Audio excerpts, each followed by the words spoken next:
So I was watching a video on Rashida's channel, Rashida Dow of Sheeta on the Loose. She did a video on what happens when you move to a country you hate. And in that video, she shared some questions for us to think about when we're trying to figure out if a country really works for us or not. It was a great video, and I'll link it in the description box below. It made me think about why I decided to leave Merida after living there for only 6 months.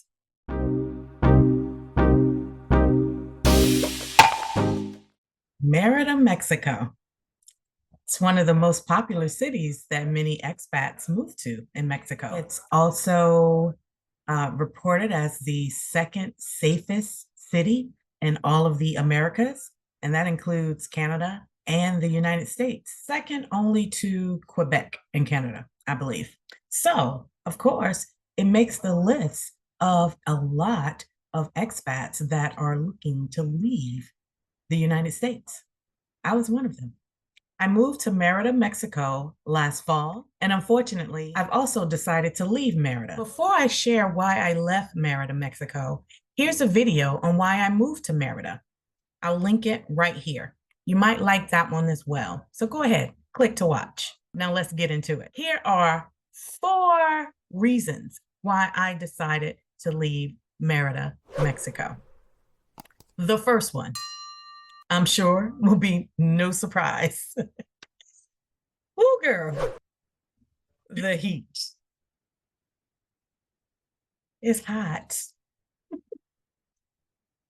It's hot in Merida. Now, I knew that Merida was hot, so it was not a surprise to me. My body actually prefers more humid climates, so I thought Merida would be a good fit for me. And if you watch the video on why I moved to Merida, you will hear that was one of the reasons why I moved to Merida. However, girl, Merida is hot, hot. When I first moved there, the weather was what I consider perfect. It was upper 80s, low 90s most of the time. It was a very short period where it got a little chilly. I was actually more surprised about the cold front than I was about the heat. But around late December, early January, it got a little bit of chill, a little bit chilly. And I kind of wish I had a jacket. It didn't last any more than like maybe 3 or 4 days. But other than those few days, Merida's weather was absolutely perfect. Absolutely perfect for me. I am learning that my sweet spot is between 85 and maybe 95 max. But even 95 is still inching towards a little bit uncomfortable for me, especially when there's humidity added on top of that. By the time I left Merida, it was inching towards my max. And since I've been gone, it has far exceeded my max. During the months of May and June, Merida has seen temperatures in the 110s, 115, and with the humidity, it can feel like 120, 125. Baby, that was a no for me. So the heat that I thought I would be able to tolerate was one of the reasons I decided to leave Merida. So have you ever considered moving abroad to Mexico? Let me know in the comments. The second reason I decided to leave Merida, I have to admit, when I moved to Merida, I moved there somewhat out of desperation. I moved to Merida because I needed a place where I could exhale. I was so burnt out from my job. I was so exhausted. I was so at the height of stress where I knew any one little bitty thing could tip me over the scale. And I was just looking for a safe, soft landing spot. And Merida was it. Unfortunately, I rushed with my decisions where I wanted to live, and specifically the apartment that I chose. Wait, let me back up. So when I first moved to Merida, I rented an Airbnb. I rented an Airbnb for, I think, about 2 weeks. I hit the ground running with realtors looking for an apartment. That was my first mistake. I should have rented the Airbnb for longer, and I should have taken my time to look for an apartment. But because I was so eager to find my first apartment and get settled in this new city, this new state, this new country, I made some hasty decisions. The realtor showed me several places.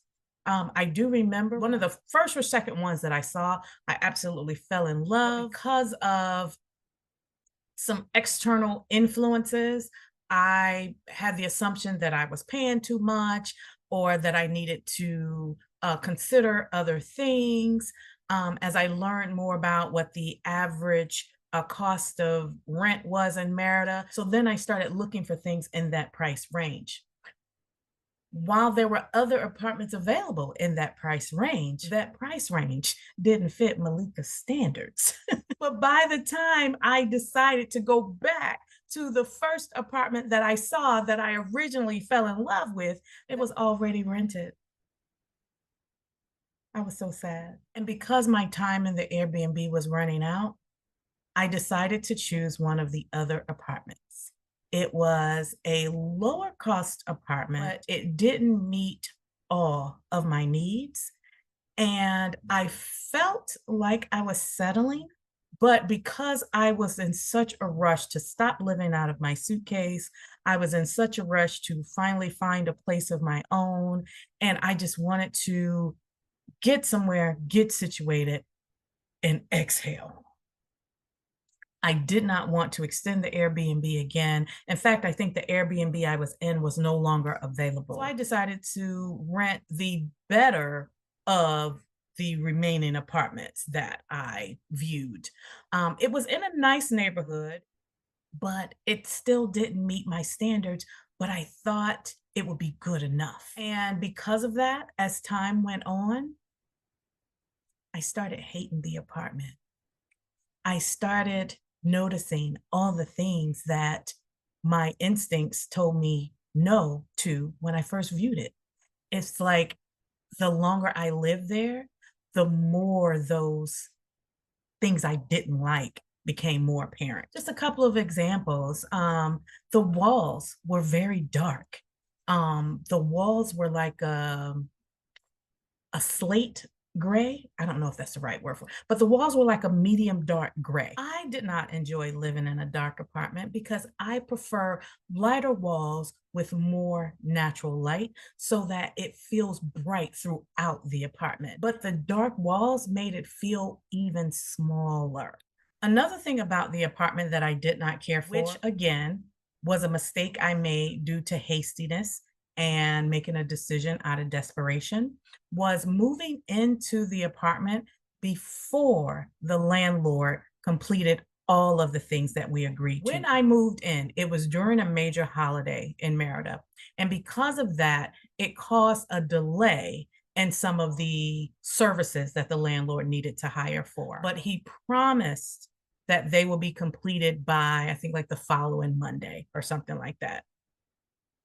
Let's just say those things didn't get done until I raised such a stink about it. That experience put a bad taste in my mouth. I moved to Merida because I was stressed, because I wanted to relax, because I wanted to decompress. And here I am, I move into this apartment and I'm still feeling like I have to battle. That completely turned me off. And it made me hate the apartment even more. The third reason why I decided to leave Merida, Mexico is due to the language barrier. Now, I say this with a caveat. Mexico is a Spanish-speaking country. I'm fully aware of that. I was taking Spanish lessons while I was in Merida, Mexico. I studied Spanish all 4 years in high school and for 2 years in college. So I wasn't new to the game, but it's one of those skills, if you don't use it, you lose it. So I was a little rough around the edges, you know? But I had enrolled in Spanish classes online. I don't know if it was just me, but my brain gets very fatigued when I'm trying to process another language. So on the days when I would have Spanish lessons, I would be so exhausted at the end of the day. Like so exhausted, I would need a nap. Like I would need a nap like a kid. Learning a new language is hard. Now, granted, I learned a lot, but a lot of fatigue. Anytime I would hear Spanish, my brain would have to process what I heard. It would have to translate it to English. Then I would have to think about what I want to say back. So my brain would have to translate back what I want to say and then figure out how to say it back. That's a lot. I enjoy the process of learning, but to constantly be on, to have my brain on and processing every little piece of information every single day, all day long, that got exhausting. Now, where I lived in Mexico, a lot of the locals spoke English. They were very, very kind to me, very patient with me. Don't get me wrong. But out of respect, I would always try to at least start the conversation in Spanish and at least practice my Spanish and respond as much as I could in Spanish when I was out and about. But girl, that took a lot of effort. I ain't gonna lie. That took a lot of effort. And when I would be out and about, when I would get home at the end of the day, I would just feel so tired. And I realized it's because my brain was processing so much information every single day. And that just added to my exhaustion. I was yearning to hear English. A lot of my family and friends back in the United States were like, girl, just come home, just come home. I did go home to visit. In fact, I met a friend in Vegas for the Usher concert, which was amazing, by the way. And that was the break my brain needed. But I realized I was just mentally fatigued, just thinking and processing a foreign language all day. The fourth reason why I decided to leave Merida, Mexico, is because I realized that when I moved to Merida, it was because I needed that break. I needed to rest. I needed to exhale. But Merida was not my final resting stop. And I realized this is my first experience abroad. Who says Merida had to be my final resting stop? Nobody said that. I didn't know why I viewed it that way, as if it was such a permanent decision. It's not. It was a first experience.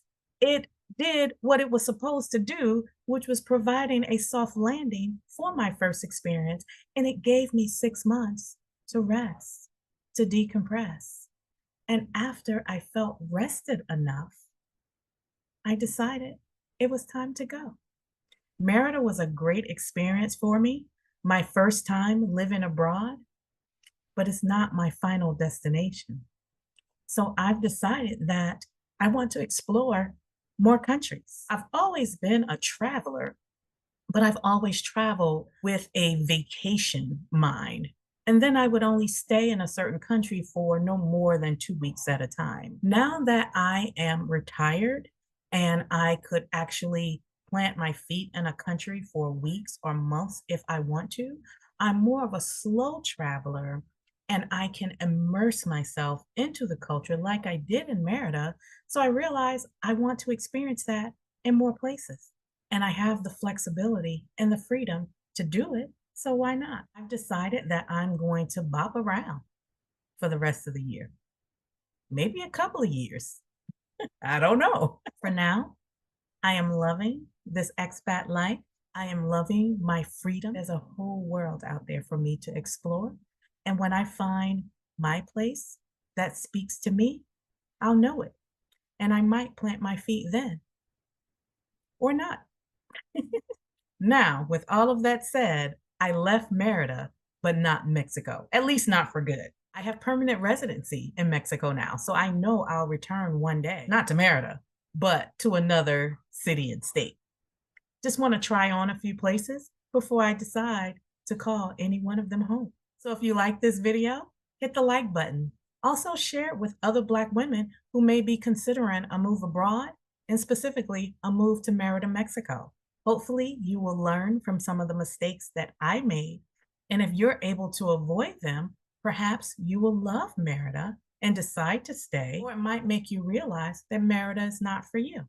Either way, I hope you enjoyed this video. And until next time, bye for now.